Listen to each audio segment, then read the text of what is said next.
song. Oh, look what I did. Oh, wow. Well, that was nice. Hopefully, I am the 10th, 11th, 12th person to say to you today that we are glad that you are here. My name is Brian. If I haven't had the opportunity to meet you, I'm one of the pastors here at Five Rivers Church. And I would say to you, if you're a guest or you haven't been with us in a little while, it's a great day to be here. It's always a great day, right? But I always like it when we start new series. Now, I don't know about y'all, but I always like it when we start a new series. You get to come in, you hear the first sermon, you're not coming in and like you've missed one or anything like that. You get to come right in from the beginning. So we got this brand new series that we're starting this week called Trust the Story. This is a 4-week series on the book of Ruth. So if you're familiar with the book of Ruth, oh man, my iPad just completely shut down here like I'm having Tracy problems this morning. I know. It's funny because we made this joke earlier today about this, that Tracy's the only one who ever has iPad problems, but not true. I just had one. But fortunately, right, we plan ahead here at Five Rivers Church, and I have a backup plan. So the backup plan is I'll just use my notes, and Sam, up in the sound room, he'll take care of the rest. So, if you are a regular at Five Rivers, okay, and you use our church app, I just want to let you know there's been a slight change to how we put sermon notes in the app. So if you click on the little banner on the home screen that says Trust the Story, you're not going to be taken directly to the sermon note anymore. You're going to be taken to a series page. If you scroll down a little bit, you'll see a place where it'll take you to the notes, and you can get there just fine, okay? You can also, though, click on the little More button at the bottom right of the screen. You'll see a button called Sermon Notes. You tap that button, you'll be taken to a page where you can click on the sermon notes for today's sermon. If you're not an app user, you're like, look, I don't come to this church very much. I don't have your church app. You can take a picture of this code. Whoa, there's the one right there. You can take a picture of that code, and it'll take you right there. It's like magic, right? It's really cool. It'll take you right there. And I encourage you to go there today because we have some stuff in there that will be applicable and relevant to what I'm going to share with you in the opening sermon in this series. So in order to get started today, though, what I want to do is do a little word association exercise. Okay, you all game to do that with me? Great. What I want you to do is I want you to think about what words immediately come to your mind when you think of the word empire. Okay? Think of the word empire and start thinking of words that immediately come to your mind with the word empire. And then what I want you to do is I want you to ask yourself this question. Do I have a positive connotation, or do I have positive feelings about empire? Or do I have more negative feelings about the word empire? Okay? Now that you've done that, I want you to take then another word, and I want you to take the word kingdom. Okay? So now I want you to think of the word kingdom and start thinking, well, what words come to my mind, or what images come to my mind when I think of the word kingdom? Y'all with me so far? Okay, good. Now, the same that we did with kingdom, I want you to ask yourself, well, do I have a more positive connotation or a negative connotation to the word kingdom? Do I think of it more in positive terms or more in negative terms? And then I want you to ask yourself this question. Do I consider these two words to mean the same thing? Are they synonyms in my mind, or are in some ways these two words not the same? Now, the reason that I had you do that short little exercise, and I want you to keep those things in your mind as we move through here, is because we're going to be referring to these two words as we prepare to launch into our study of the book of Ruth. Today, if you're a sermon title person, if you like titles, the sermon title for this first opening talk in the Ruth series, Trust the Story, is called Choosing Empire Over Kingdom. And so what we're going to do is in just a moment, we're going to assign some meanings to these two words. Now, please understand, I need to get this out from the beginning, that these are like my definitions specific to this series. Are you all with me? So I don't want any of you walking away from here being like, that dude pastor, man, is like making up meanings for words and all this craziness, okay? So please don't do that. Let's just try to use these meanings because they're relevant to what we're going to talk about in the series. Now, before I go any further, disclaimer. How many of you guys like disclaimers? Right? You like that fine print on the bottom of a contract when you go to buy something, or you know what I'm talking about here? Before I go any further, I want to say this. I want to be very clear when I say this. We're going to be looking at some nations and some people groups this morning. I do not want any of you to misunderstand that this conversation is somehow about government or politics. Can we all agree and understand that? Do not listen to what I'm saying through the filter of politics and government. Even though we're going to talk about some biblical nations and people groups, I want you to understand that in every single case, those nations and those people groups are led by what? Human beings, right? People. So when I talk about this, I want to be clear that as we see nations and as we see people groups, when we talk about empire and kingdom, we're talking about humans. We're talking about humanity. We're talking about how we relate to each other, how we relate to our circumstances, and ultimately how we relate to God. Are we good there? Great. Now I'm going to hold you to that. Okay? Perfect. So, as we move through this conversation, I just want you to keep that in mind. Now, what I want to do is I want to come back to the word empire that I talked to you about earlier. Okay, this word empire. And for the purposes of this particular series, here's how we're going to define the word empire. It's very simple, and it is this: the natural result of humanity left to its own devices. Now, some of you are going to be like, I'm totally clueless as to what you're talking about. Well, stay with me. It'll make sense, I promise. Well, it makes sense to me, so hopefully it'll make sense to you. So there are a couple of keywords, though, that I want to give you as we talk about this idea of empire. And so some keywords are power, security, protection, self-preservation, control, and wealth. These are some keywords that I personally associate with empire, and oftentimes what we see as we look in Scripture and we see empires in the biblical narrative. Now, if you're familiar with the Bible, particularly the Old Testament, you will recall some powerful nations, empires as we will call them, like Egypt, Assyria, Babylon, Persia. In the New Testament, we come across the Roman, what? How many of you ever refer to it as the Roman kingdom? Right, you all refer to it as the Roman Empire, right? Okay? There's something common to all of these nations that we see in the Old Testament, and that is that they sought to conquer, they sought to control, they sought to dominate other people groups, always looking to expand the reach of their empire. Now, if you're in empire, this can actually be pretty good for you, right? Like, if you're in the empire, man, things can be pretty good in empire. Empires, they promise lots of cool stuff like security, protection, wealth, opportunity, the good life. You know, empires, they promise all of this stuff. But there's a reality with empire that all of those things come with a cost, right? All of these things come with a cost. And perhaps the most destructive cost in empire is the human cost. There's a human cost at empire because we all know this. I mean, we live in this modern age where, you know, America has, we're in just a couple of days, we're going to be celebrating independence, right? We're going to be celebrating the birth of our, I know none of you want to say it out loud, but it's true, right? We're going to celebrate the birth of our empire. I know some of you are like, oh! But that's what we're going to do, and it came with a cost, didn't it? We celebrate Memorial Day. We celebrate that people gave their lives. There's a cost for empire, yes? So there's a human cost. But listen, there's also a financial cost for empire to exist because wealth and prosperity, well, they're not free, are they? But just in case you didn't get that, they're not free.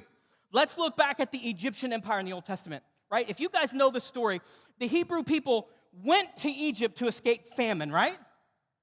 They went to escape famine. And Joseph was there leading in Egypt, and man, he got them a good deal. He hooked them up. They had a great place in Egypt for a long time until they didn't. Right? If you know the story, eventually a new Pharaoh comes into power. He doesn't care about the Hebrew people, so what does he do? He enslaves them for 400, well, they were enslaved for 400 years, right? Long time. So empire worked for the Hebrew people until it didn't. Until they eventually worked for empire. You see, there's something about empire that we all have to understand.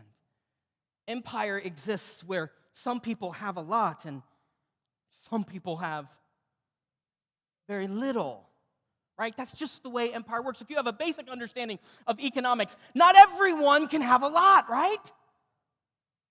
Someone would say, well, they could.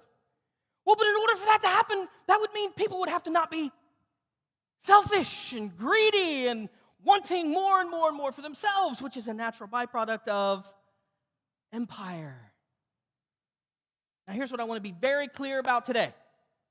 This all stems from humanity and our natural course of action. This is what is common and natural to mankind.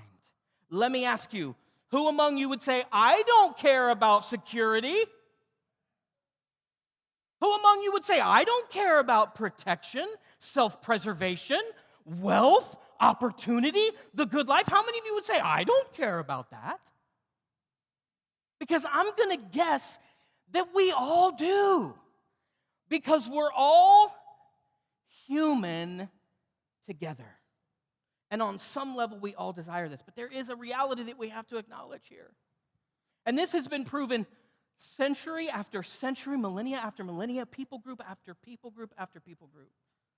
No matter who you look at, when we are left to our own devices, in other words, without God's intervention, empire is the best we can do. Now, I'm going to say that again because I want to make sure you hear it. Without God, empire is the best that we can do. It's the best that we can come up with. And it's happened every single civilization throughout human history. And do not lie to yourselves and think that the great nation of America isn't also an empire.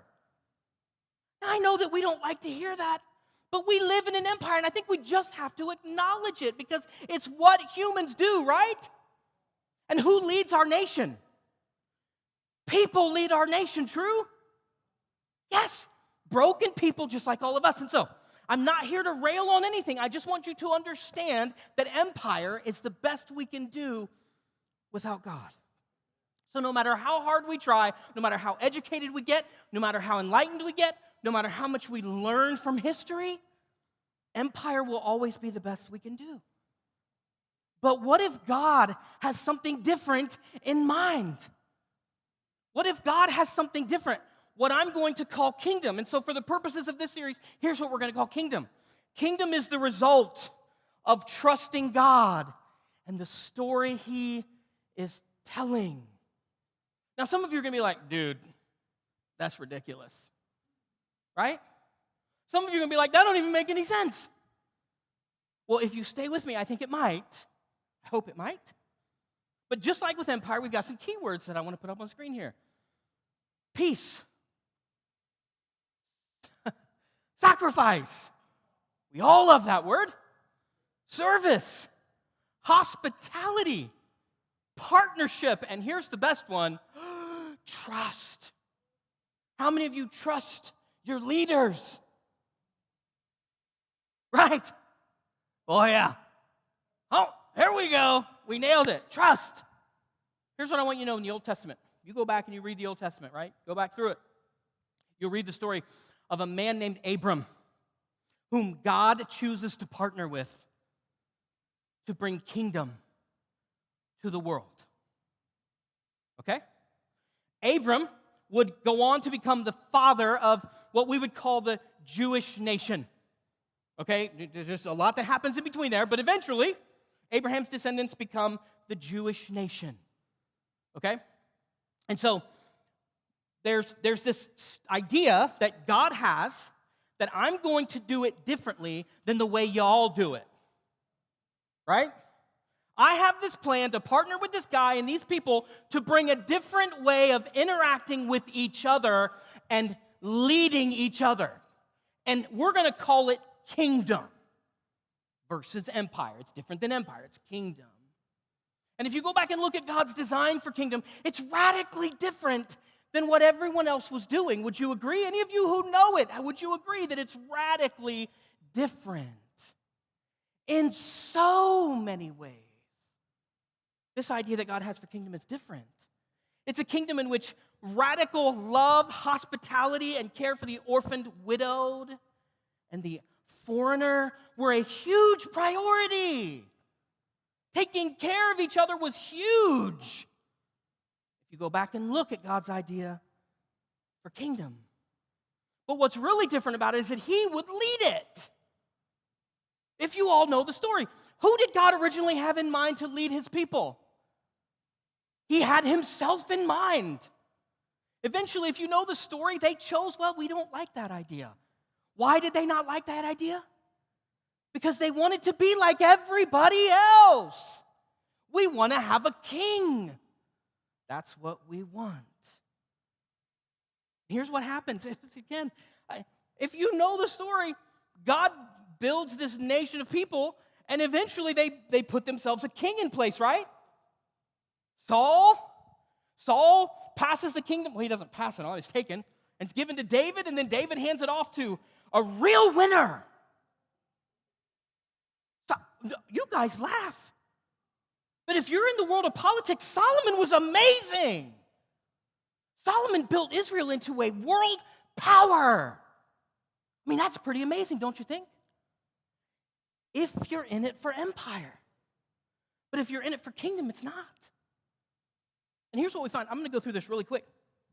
Solomon was given all kinds of instructions. God gave in Deuteronomy, throughout Scripture, all kinds of instructions for His people, for the kings. Here's what He said in Deuteronomy 17. This is what He said, some instructions for the king.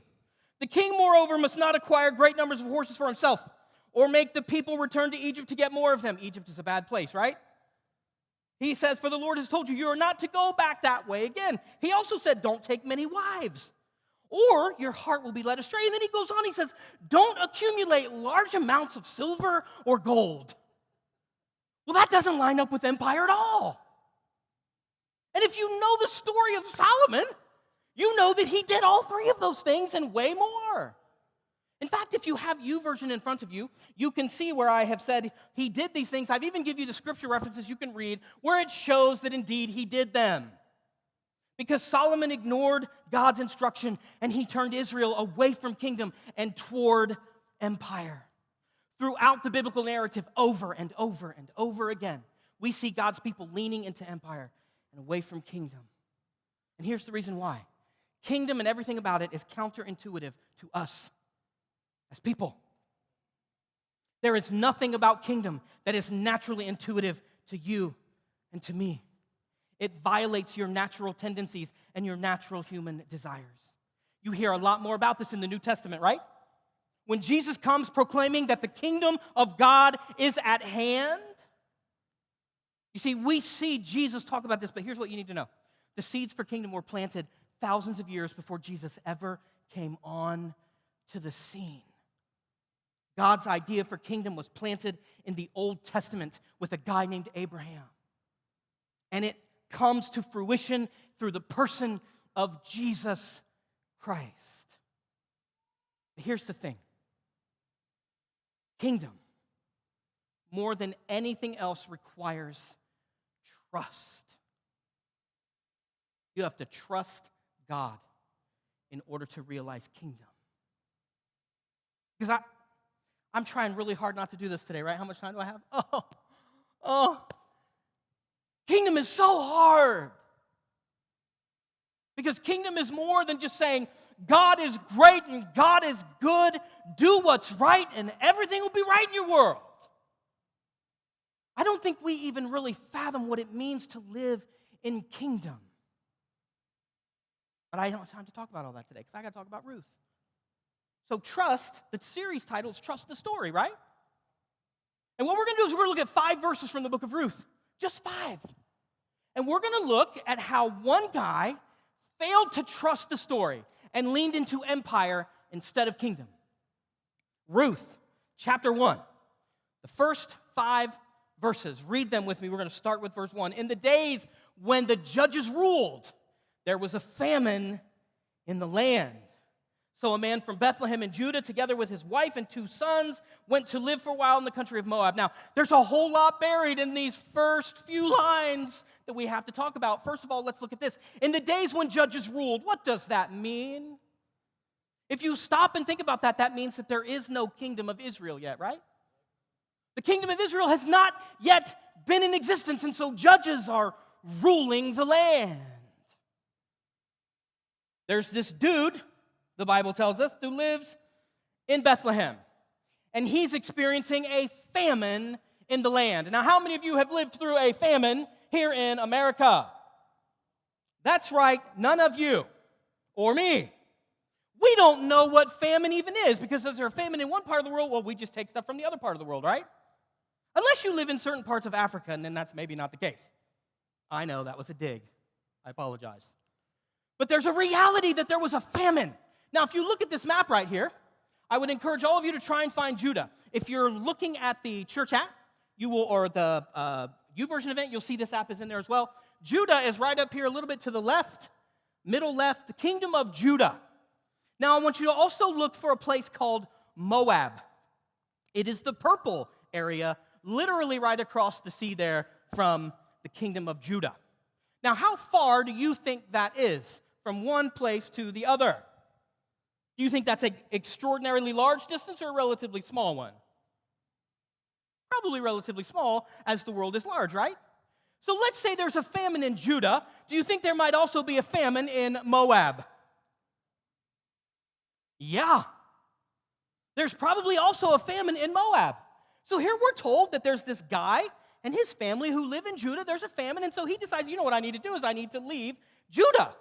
And he goes to Moab. Now, I don't know what you know about the Old Testament, but Moab's a bad place if you're an Israelite. You are not to go there. In fact, you couldn't even be involved with the Moab people for 10 generations after the leaving of Egypt, because Moab was unfriendly to the Israelites when they left Egypt. There are all kinds of bad stuff about this place.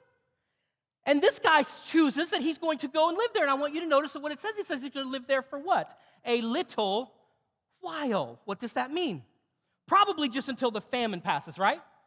Because here's what we do as humans. We justify bad decisions because we think they're just going to be temporary.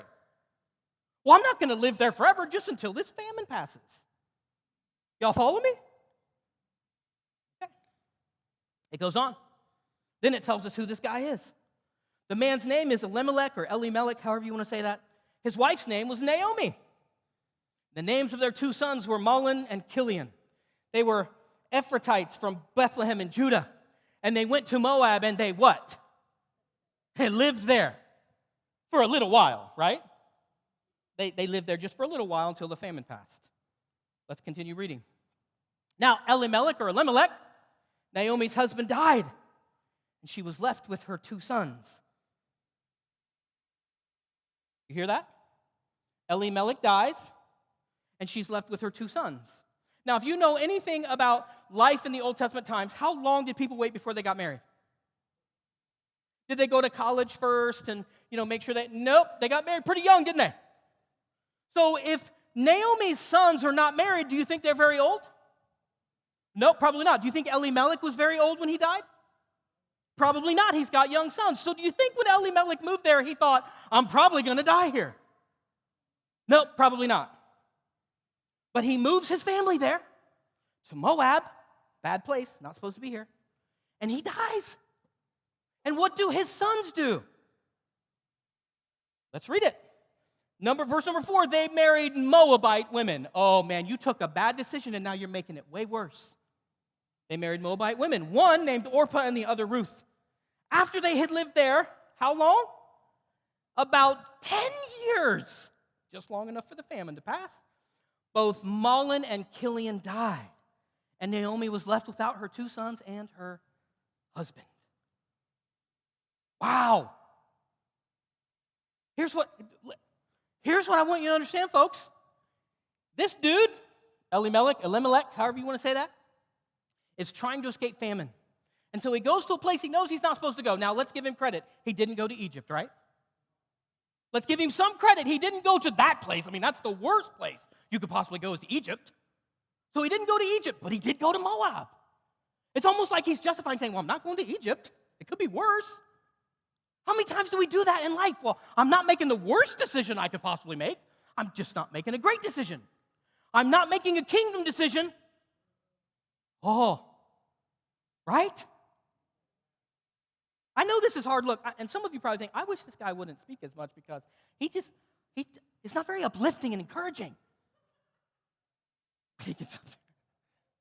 I want you to be challenged by the text, right? Elimelech goes to a place he knows he's not supposed to go to escape a famine. Now, if you know your Old Testament, when the Israelites were wandering around in Egypt, did God just leave them to die in the wilderness? Well, he didn't. Are you saying he magically fed them or something? Surely you're not advocating that God magically fed them while they were in the wilderness. Oh, I know he did, didn't he? Bread comes out of the sky and quails just magically appear. It's crazy. Almost like God was miraculously taking care of his people. Saying, you don't need to worry. I've got you. My kingdom is a place where I'll take care of you. And Elimelech says, there's a famine. This guy knows what happened in the past, right? This guy knows that God can take care of him, but he chooses to lean into empire. And he chooses to go to a place where he knows he shouldn't. And what happens? He dies. And then his sons marry Moabite women, which is, you just can't get much worse than that if you're a Hebrew. And then to make matters worse, they both die. And now you've got 3 women who are living in this Moabite land, one of whom is a Jew. Who do you think is going to take care of her in empire? Who do you think is going to take care of Naomi in Moab, church? Who? Because in empire, who do people think about? Themselves. Who do we care about more than anyone else? Ourselves. In empire, left to our own devices, that's the best that we can do. And so this is what Naomi faces. Now we're going to continue this story next week, okay? I can't give it all to you this week. So we're going to continue it next week. But what I want you to get more than anything else today is that there are these 2 ways that we can choose to lean in how we relate to God and to each other and to our circumstances. One of them is empire, and one of them is kingdom. And the question we have to answer for ourselves is, which way are we going to lean? What does it mean in your life to lean into kingdom and not toward empire? What areas of your life, and I am really struggling with this myself, church. I'm really struggling with, God, what does it mean to live kingdom and not to live empire? What does it mean to make decisions that help me lean to kingdom and not lean to empire? What does that mean for me? What does that mean for you? And better yet, what does that mean for the world in which we live? If God's people are leaning into empire and not into kingdom, the first song we sang, there was a line in there that said, "We are the hope of the world." Church, if that's true, and we're leaning into empire, what hope are we giving the world? We don't need God to build an empire, do we? Some of you are like, well, is that a trick question? No, we've proven throughout the centuries we can build empires. What we can't do without God is build a kingdom. And that's what God is calling and asking for us to do. To live a life that is radically different from the world of empire. Elimelech, in the story of Ruth, chooses to lean into empire, and it costs him everything. Come back next week. We're going to pick up in the rest of chapter 1, because this story is a positive and uplifting story. I know some of you are like, well, this sure wasn't today, right? But I promise you that the story proves to us what can happen when we trust the kingdom, when we trust God's story. So come back, please come back. for week number 2 next week.